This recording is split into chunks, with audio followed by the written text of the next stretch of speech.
Assalamualaikum warahmatullahi wabarakatuh. Live from the land of our forefathers. This is Queen Helen Abdurrahman Elizabeth III. Magandang gabi po sa inyong lahat na nandiyan sa Visayas, sa Iloilo, sa Cebu, at sa ating mga taga Mindanao, Sultan Pokan, sa Soksajan, sa Maguindanao, Sultan Kelly, at ang kanyang pamilya, Dato Ahmad, Dato John Bagares, Dato Alex, lahat kayo na nandiyan. Magandang gabi. Magandang gabi din sa atin sa Sultanato ng Panay, Sultan Edgar Lopez, Princess Lorena, at ang ating nasa Luzon, nandiyan ang ating mga kapatiran sa Federation ng Sultanato, at diyan din sa ating Sultan sa Visayas. We have the Sultan Jerry Silab at ang ating kasama dito sa ating ginagalawan sa pinakadulo na ng ating gawain sa misyon na ito. Sultana Madeline Silab.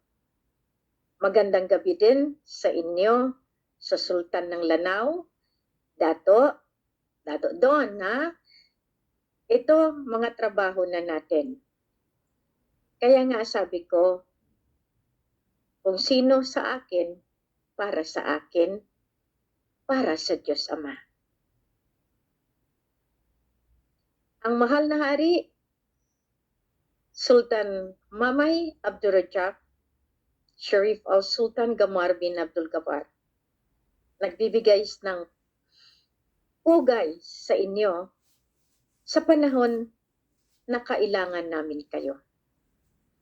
Kaya nga, sabi ko sa inyo, ito na.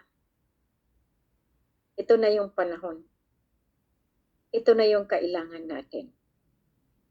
Kaya nga sabi ko, wow, time has come na dito natin makikita kung sino ang atin. Kung sino ang nagmamalasakit sa atin.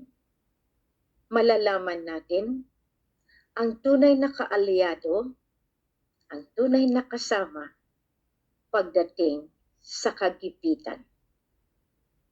Nasa gipit na sitwasyon po ako. Dahil yung pinaghirapan ko ng ilang taon ay kailangan tuldukan na at magwagayway na ang bandila ng Divino Gobyerno. Pabayaan natin ang mga nanlalait, yung mga nagsasalita ng hindi kanais-nais, huwag na ninyong intindihin. Ngayon, inilabas ko ang ating uniforme na siyang magpapakilala sa kultura sa ating tinatawag na mga kawal na nasahanay ng ating Diyos Ama, ng Allah. Kasama ang nabawi nating ahensya ng Union of All Nations, the League of Nations, the United Nations, na nakalaan mismo sa Lupasug Empire. Kaya nga sabi ko sa inyo, pabayaan na natin sila. Kasi, sabi ng mga lolo natin, gawin mo ang dapat gawin. Ngayon, my favorite word is now. Now is the essence of time. Kaya nga minamadali ko I tried to release my loans, yung mga hiningi ko noon pa na pagdating ng araw, kailanganin ko kayo. Sana makinig din kayo. Ito na yung panahon na mas kailangan ko kayo dahil ito na yung pagsolusyon sa grasya na hinahangad natin. Kunting-kunti na lang, pero sa iba malaki yan, siyempre.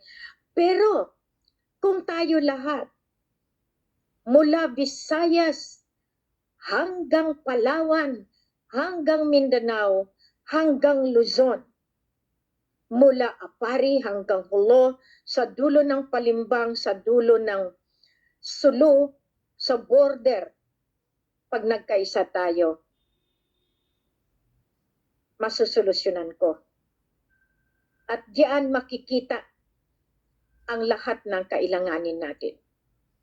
Kaya nga, dito ramdam ng lahat kung bakit si Queen umaarangkada na. Sabagay, umaarangkada naman ako noon pa man. Kaya, hinihimok ko kayo, mga kasama, huwag na kayong paaapekto sa mga pasaway. Alam niyo ba kung bakit? Negative energy lang yan. Tingnan niyo si Queen. Ibali ng lahat yan. Ginagawa ko na lang almusal. O minsan pananghalian. At minsan hapunan na rin. Kasi, sabi ko nga, kung dibdibin ko, paano kung matepok ako ng dahil dyan? Di wala na kayong Queen Helen. Noon pa man, sinabi na nila yan. Kaya nga nakikita nyo, kung tawagin ako, gawin niya, si Helen na yan. Okay.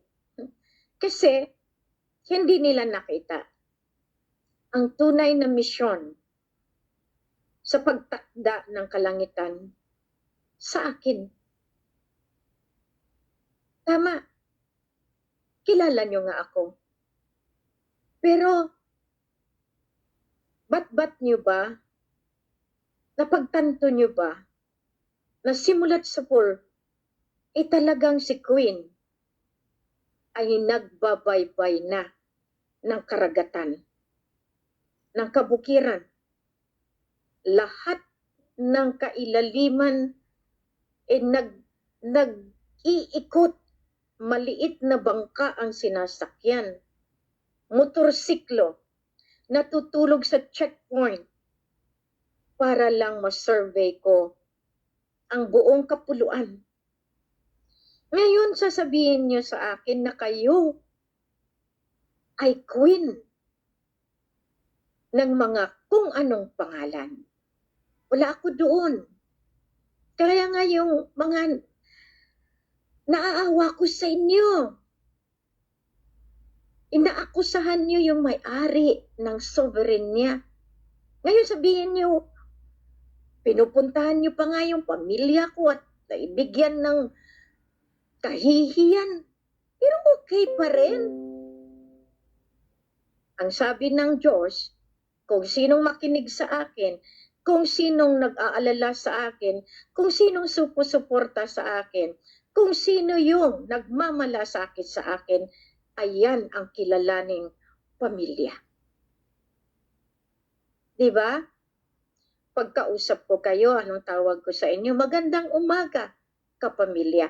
Hindi ako ABS-CBN ha. Iyan ang tawag sa mga taong tinanggap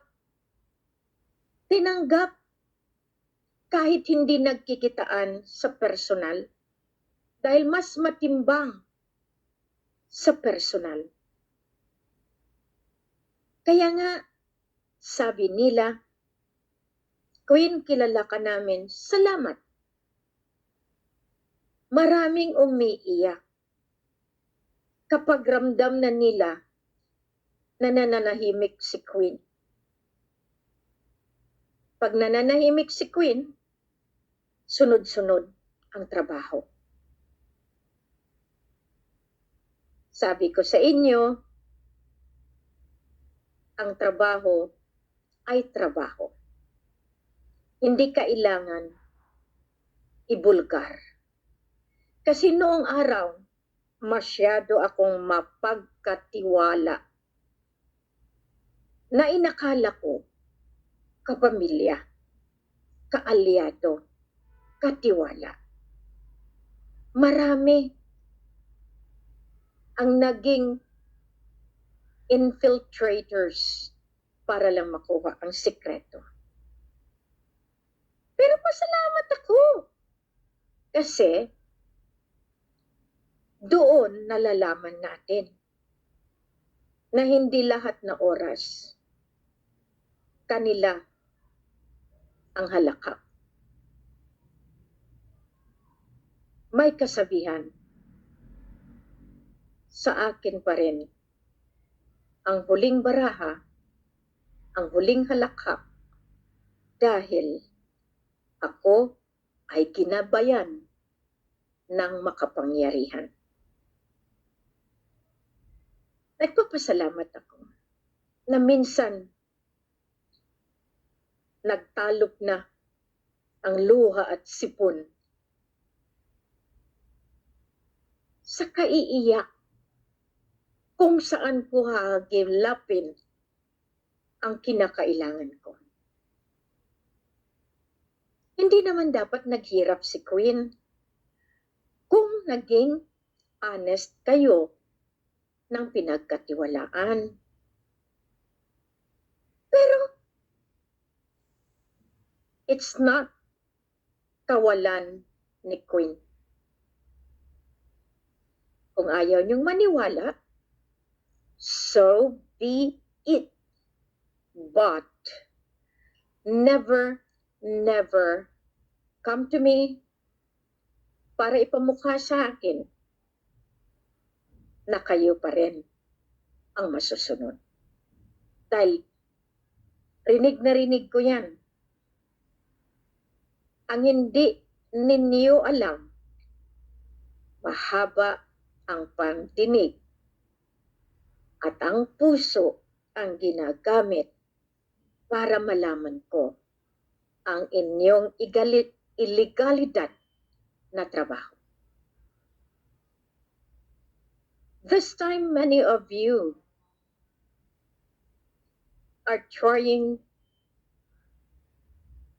to recheck, how did it happen that Queen was able to capture those that made a different path. Sabi ko nga, mapalad kayo dahil hindi palingkera si Queen. Kaya nga kahapon o nung isang araw, doon sa broadcast ko, there are two ironical premise that I have projected, but still no one was able to assimilate kung ano yung gusto kong i-project. Sa first premise, sinabi ko, ni minsan hindi ako naging mapagmataas. Kung kayo nakakaintindi at nanamnam ninyo, bakit doon sa second premise, nagsabi ako, sorry, pasensya, dahil nakapagsalita ako ng mataas. This is two reality na dapat makita ninyo. Ni minsan hindi ako naging mapagmataas. Means, I am in my spiritual being saying that, na hindi kailanman naging mapagmataas ako pagdating sa aking spiritual na katauhan. kailangan kong maging mataas sa physical sa ngayon because this is the ruling. This is now the administration, the management of the Queen. Kaya nga, kahit kayo, mga kadugo ko, this time kailangan nyo na titingnan. Ilan na sa inyo ang nagsisisi dahil sa ginawa ninyong kalapastanganan at pagnakaw ng aking katauhan.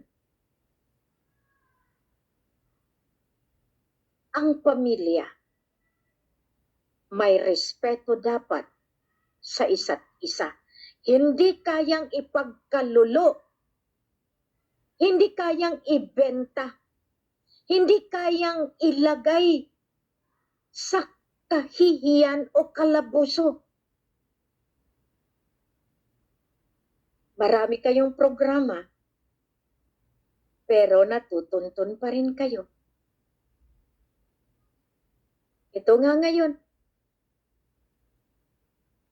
I would always say, ngayon, now, and now, the end is near. And so I can see the final curtain. And so, anong gawin niyo? Sinabi ko nga in the previous broadcast, kayo ang nag-delay, hindi ako. Last December, sinabi ko na kay Secretary Bersamin, it will affect the entire governmental operation of the entire Philippine nation. Hindi kayo nakinig eh. Ngayon yung maliit na kukote, sasabihan ako ng ganyan na hindi naman nila alam kung anong trabaho ko sa taas. Kaya, meron nang nagbabaybay sa inyo, nagsusubaybay, nagbubuntot.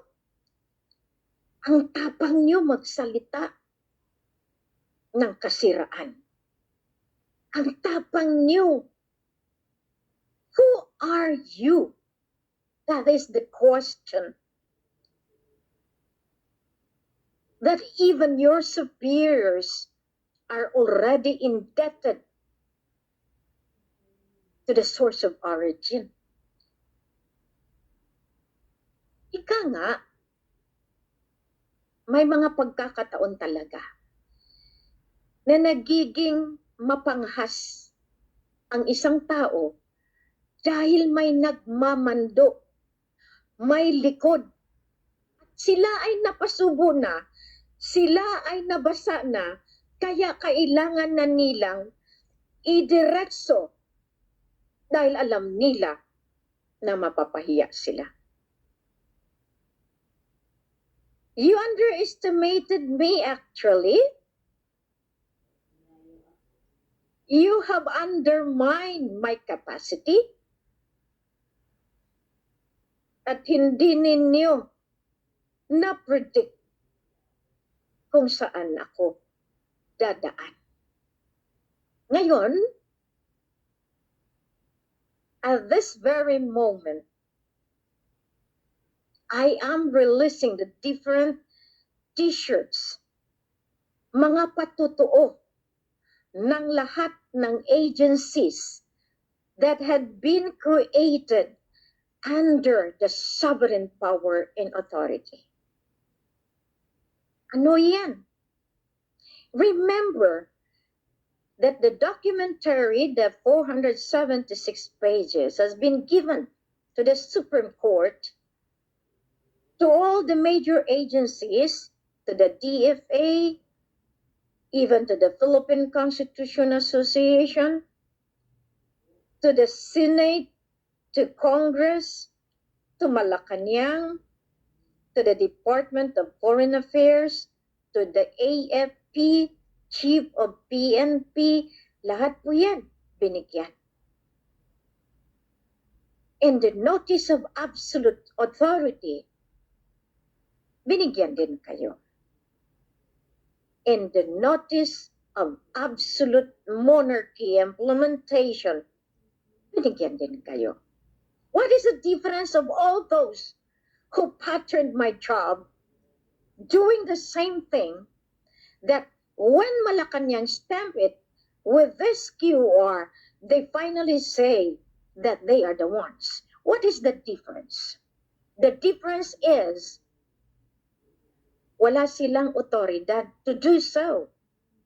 Because once you are a claimant, you will always be a claimant, because there is an heir and successor that has been documented and is being blessed by the heavens and the earth below and the entire global agencies, which are the United Nations, the International Court of Justice, the World Bank, the International Criminal Court, and all the members of the Royal House of the Global Earth. Yan po yan. Kaya nga napatunayan na lahat na nag-claim are in the name of the so-called pathways of the cabal. I am in authority to say this to you because I have done my mission and I have spoken to you and I have stood down my pride coming to each and every one of you, even to Vatican, Buckingham, Saudi Arabia,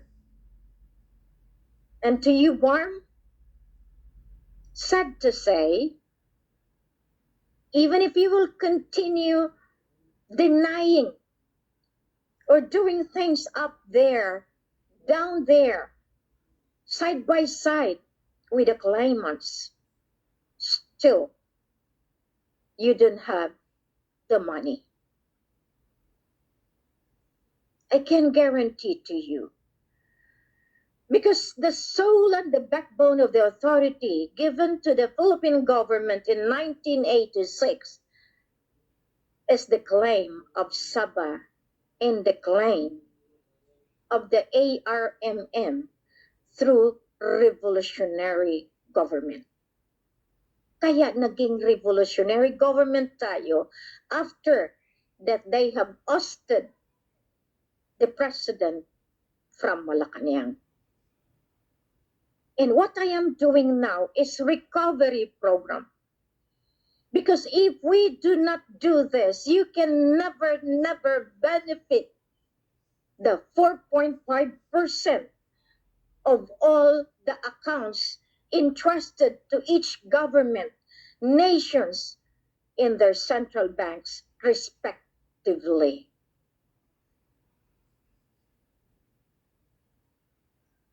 It is the process of recovery that will make the whole world bow down to Philippine Islands. The Philippines is the seat of power of the financial institution of the entire globe. You have misled the world. You claimants, you queens holding the mother account, are you not ashamed? Where is your authority? And that is where you're going to pay for making the misleading tactics na lahat ina-allow din ng gobyerno para hindi matunton ang katotohanan. Who is then more liable than you? Because you had been looking up on the authority assigned to the special power of authority given by the Sultan of Sulu to the office of the president. But since the president term is over after 2013 at the expiry of the Matalindo, and finally the police power after the expiry of the Carpenter Agreement in March 22 rather, 2015.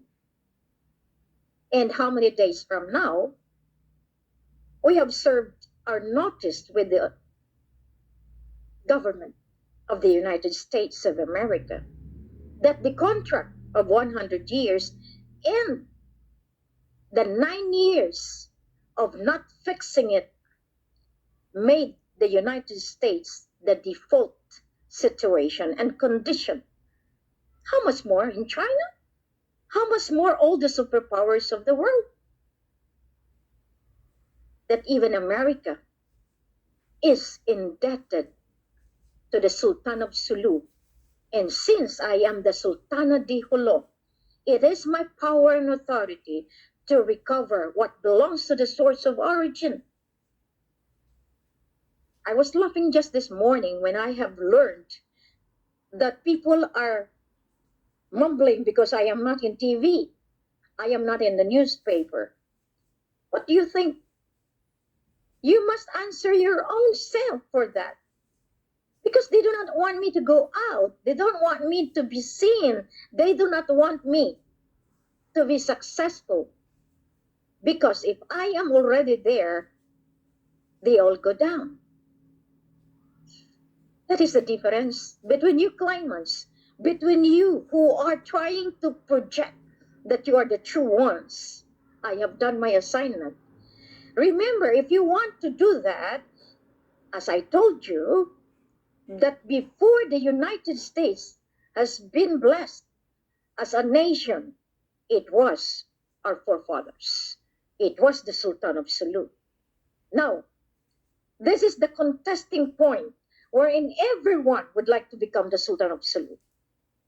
But they didn't know that there is still a secret into it, and that is the Sultana di Jolo. The title of the Philippine Islands was taken to the titulo ng Sultanato, Sulare Islands. Now, do you have that power? Do you own it? Oo. Ang ginawa ng mga pamilya, binenta.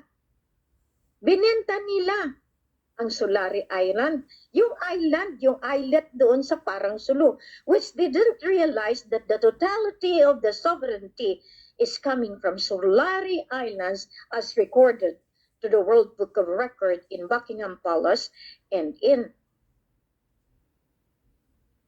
the archives of Brunei and of Borneo. Even so, this is the reason that you people must understand na kahit anong gawin ninyo, lalabas at lalabas ang katotohanan. Nadidelay tayo dahil din sa inyo ng jumping from one boat to the other boat to the other one because you have seen na ito pala siya ay totoo dahil ang galing, the sweetest tongue, and yet you have failed to see the background of who is that presenting to be what you think is the real one in the premise of your belief. Naniwala kasi kayo. Napakitaan lang kayo. Like what is happening in Sabah. These people are coming from Sabah. Alam niyo ba yung konspirasiya doon? Pinapahuli ang kapwa Pilipino para ipatubos ng pamilya. Halimbawa, nahuli nila, nag-grade ang immigration. Pag marami ang nahuli, pinapabayad nila yan. Yan, yung limpak-limpak na salapi na inuuwi diyan sa Zamboanga. At yan naman ang ginagamit para magkaroon ng pasabog, ng gulo. Kaso lang, all there's propaganda, black operation, napasukan ni Queen. I investigated it well. I have my proof. I have my physical proof into it. And the people that had been tasked already confessed to me. Kaya nga, masakit lang minsan. Tapos na ako in 2012. Pumasok lang itong mga whispering hope ng kadiliman. Oy, Radya, huwag kang maniwala dyan kay Queen. Hindi siya. Hanapan kita ng mas maganda, mas bata, na yun ay karapat-dapat.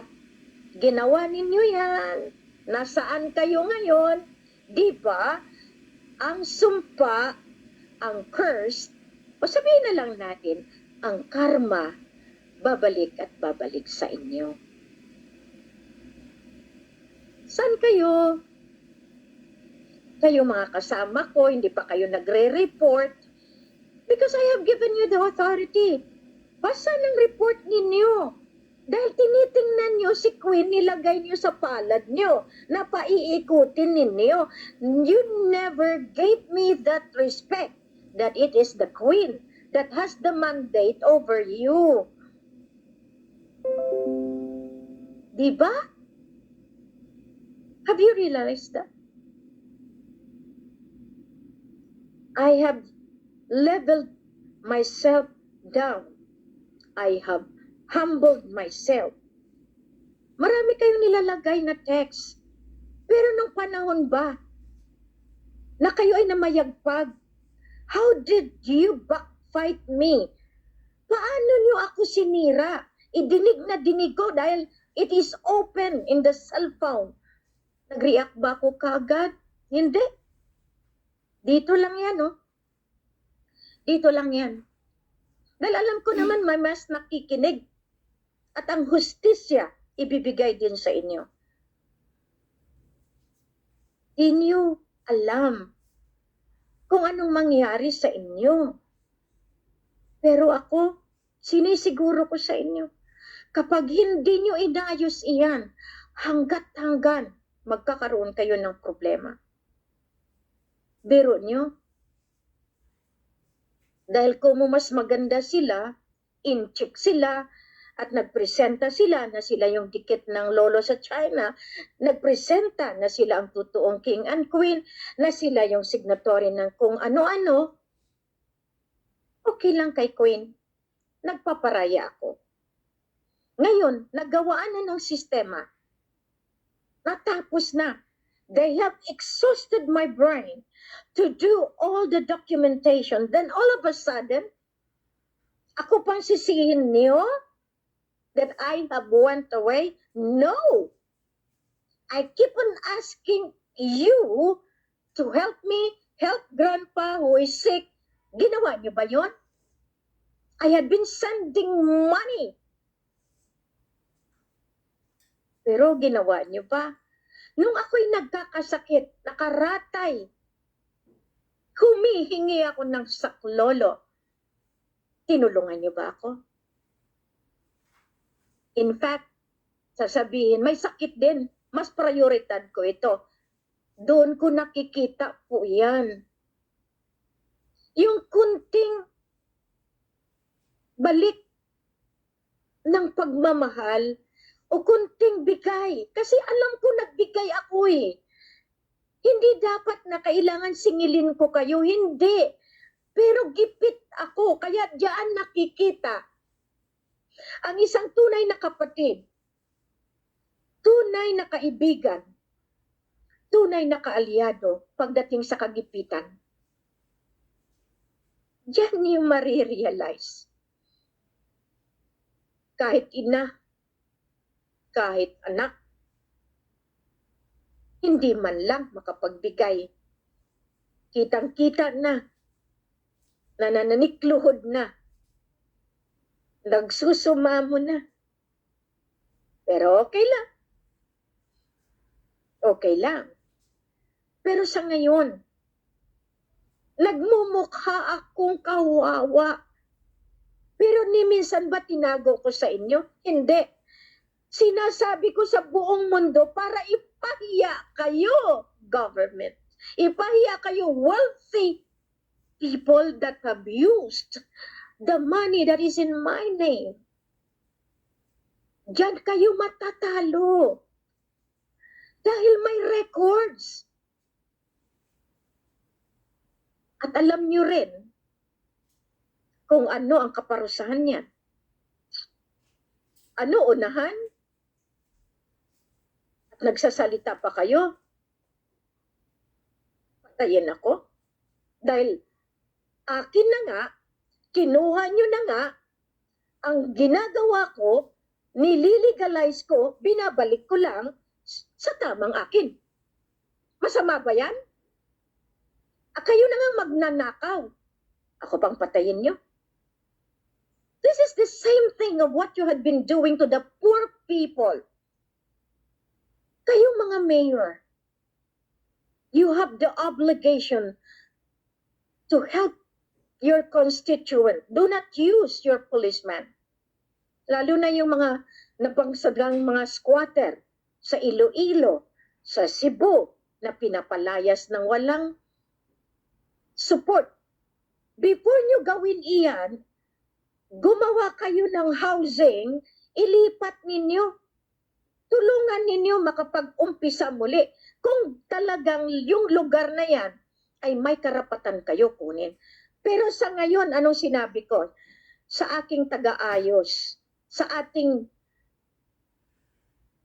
nandiyadyaan, lahat ng problema sa lupa, kaya nga madi-dissolve kayo, Department of Agrarian Reform. Madi-dissolve kayo. Lahat na nag-ahensya sa mining. Kaya ayaw ninyo ako dahil tinutuwid ko kayo. Paano natin maayos ang divino gobyerno kung magpahanggang ngayon puro corrupt kayo?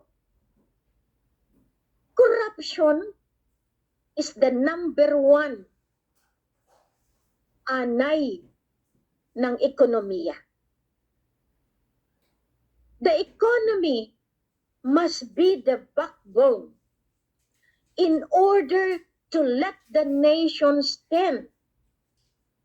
Pero kayo pang nang uuna, ginagawa ninyong eskwelahan ang pagnanakaw. At ang politika, hinuhubog ang anak para pagdating magnakaw sa ngalan ng politika. Which is mali. Kailangan natin ipagtanggol. Dapat ang sambayanan. Hindi yung mga wealthy family na doon din kumukuha sa mga kapirahan na iniwan sa bansang Pilipinas. I'm not using anymore Maharlika because you have abused, misused, used this name to be able to block me, to stop me, and to delay the program and to conceal the physical and the legal truth. Yan. Now sabihin niyo sa akin, it is I who made Maharlika known to the world because of my 4 years broadcast in the Tri-Media and even covered by the different radio station, TV station. But pag bumagsak na yung pera, goodbye. Kaya ngayon nagsasabi, bakit wala ako sa TV station? Look, I was offered, but I have to pay 1 million pesos in just a limited airtime at kaya pa nilang i-doktor ang pananalita ko. Huwag na lang po. Kung kayo mga intelihente, Makita ninyo that I could be more spontaneous in explaining to you the reason why that I do not need the ABS-CBN or the GMA for that matter, because they can make the truth in their own box na yun lang ang gusto nila i-project. Look what has happened in the past. Sinira na nila ako, ang dignidad ko. Sino ang mga nag-support niyan? And I thank Dato Baron Geisler.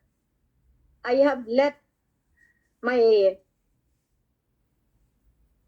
minister contacted you because I want to recover the shame, the moral, the spiritual na ginawa ng bawat media na nag-publicize, especially Philstar newspaper, yung mga artista na nagsuporta doon sa mali. Gusto kong itama yung ginawa nila sa atin lahat. Unang-una, bakit? Dahil ayaw nila. Ito ang pinakamasakit na punto eh. Ang tao nagbabago. Pero kayo na nagtatago sa kadiliman in the premise like a very, very good meat lamb. Yung tupang napakapino, napakabango, pero demonyo sa likod, ayaw namin yan. Pero yung tao na nagbago at nandoon na sa pananalig ng Diyos, mas susuportahan ko pa. That's why I supported Dato Baron Geisler. Now you will be sorry. Lahat kayo na nag-atake sa akin. Hindi niyo ba alam may tagalista ako? Bakit? This is divine justice. Kung hindi man malista yan, may record sa kalangitan. May record sa Lemuria. Kung kayo ay nakatingin lamang doon sa physical, hindi ninyo nakita yung katauhan na mas makapangyarihan ang inyong espiritual. Kung wala ang spirit na nandiyan sa inyo, hindi kayo tao, sumbi kayo. O kaya ang tawag doon sa amin, mga nilalang na hindi tinatanggap ng kalupaan. I am just happy to see you again.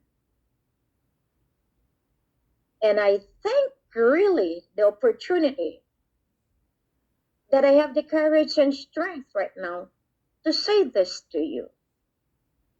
Alam ko marami na ngayon nagbabantay. Marami na sa inyo. Nami-miss nyo. Pero ito isang bagay na kailangan natin ngayon.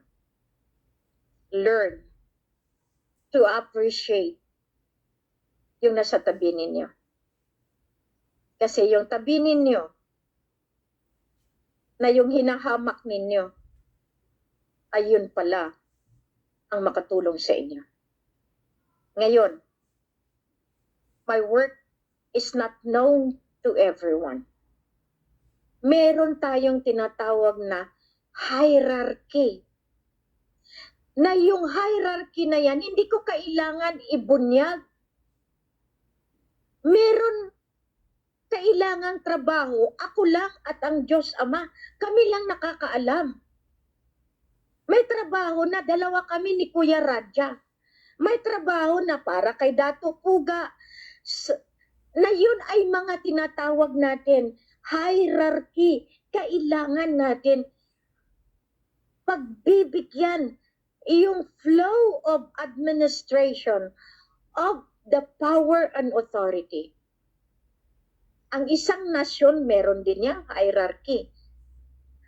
Ang divine hierarchy meron din iyan. meron po akong mga tinatawag na kinakausap. Pero since nga, yung level of spirituality, hindi nyo pa rin mataro. Dahil nandoon lang kayo. Natapos lang kayo nagsimba, okay na yon. Natapos lang kayo nagsambayang, okay na lang yon. I am encouraging each and every one. Whatever your faith, remain. Kung ano yung paniniwala ninyo, strengthen. That's where you found God. That's where you found Allah. That's where you found Buddha. Pero iisa lang po yan sila. It is yung pamaraan. Napansin nyo, I don't even shouted about the Bible. I don't even quote about the Quran because I want to let you feel the human side na yan na left out ng lahat ng mga misyonaryo na kailangan sa ngayon. This is the signs of the times. Ito yung panahon na kailangan tutukan. Hindi natin kailangan ipangalandakan ng bersikulo, artikulo. Just look. What can you do? Let all of this go to those theologians, to the priests, to the religious, or to the schools. But what is the need of the time right now? Anong kailangan ng mundo sa panahon ngayon? Paano kumain? Paano mabuhay sa malinis na paraan? Paano tayo magkaroon ng tunay na pagkakaisa, pagmamahalan na hindi nakatingin sa pera o kung anong makuha sa atin. Merong kaibigan kasi kung ano lang gusto makuha sa atin. O kaya dahil strata ito, papasok sa atin. Yan lang naman ang ano natin. Pero yung kaibigan na tunay, o meron ka ba dyan? Nakita namin na saan ka? At ako'y nagpapasalamat doon sa mga kaibigan ko na hindi ko na kailangan maghingi. Salamat ha sa padala. Yun ang sinasabi ko sa inyo. Those that can feel, can see beyond kung ano yung kailangan mo. Tayo ngayon nasa kagipitan. At hindi ako nahihiya sabihin sa inyo na kailangan ko yan. I'll give you an example. Bakit nakakagalaw ang revolutionary government, ang BARM? Dahil unang-una, ang revolutionary tax ng lahat ng mayayaman sa Mindanao, kinukuha nila. Si Helen saan? Si Helen saan? Luha? Pasakit? Nakahingi? Babrand ng scammer. Ngayon, kung nabaliktad ko ang PAPO, ang OPAP, nagkaroon ng hanay, Office of the Presidential, lahat yan for peace process. Ngayon, nagiging PAPO, Peace and Prosperity Against Poverty and Oppression. That is the agency na itinatag natin para sa barangay. Nandiyan yung barangay justice, nandiyan yung governmental sa barangay. At diyan ko ipapadaan ang sistema na kinakailangan. OPAPRO, iyan yung nag-sign ng COVID-19. Iyan yung mga task force. Iyan ang ginawa nila. Oy, marami ngayon namamatay ha. Tuwing, dahil sa vaccine. Hindi kasi nangingit na kinig eh. O di ngayon, lahat ng sakit nakuha ninyo. Ayaw. dahil depopulation. Pero yung mayayaman, merong injection, wala namang laman. Tubig. Pero tayo, talagang yung deadly. Kaya ako pasalamat sa Allah dahil dininig yung aking panaghoy noon nung dumating yung full load ng C-130 na lahat ng vaccine para i-inject sana para mamatay ang Tagasulo, Basilan, Tawi-Tawi, lahat hanggang sa na border ng Pamutaran, sa Turtle Island, Palawan, yun sana ang supply. Pumutok. That means, mahal pa rin tayo ng Allah. Bakit? Ginawa nila yun. Dahil ayaw na ayaw nila lumabas si Queen Helen Abdurrahman. March 12, 2020, lumabas ang first account. Nag-shoot sa lahat ng ahensya ng buong mundo ang pangalan ni Maria Helen Panulino Abdurrahman. March 15, 2022, total lockdown as announced in 2020, March 12, midnight. Just imagine how cruel these cabals are. Sabihin nyo nga sa akin, lumaban ako ng patayan. Alam ninyo lahat kayo nung pinagtatawanan nyo ako. Hindi ako vindictive. Kailangan ko lang ipakita sa inyo na ang paglalaban kailangan armado sa dokumento, armado sa paninindigan, armado sa tinatawag nating commitment sa kapwa. Ang hindi nila alam, ginawa ito lahat. Ilalo ngayon. May malulusutan pa ba sila?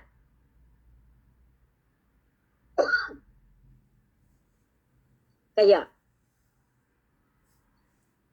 ingat lang tayo. Kaya natin ito. Hinihiling ko sa inyo, sana bawat pag-uusap natin, pakita ninyo na lahat ito inihanda. Kayo ang kasangga ko. Isinangga ko kayo. Ipinain ko pa kayo para lumabas ang tunay na katotohanan. Maraming salamat. Masalam.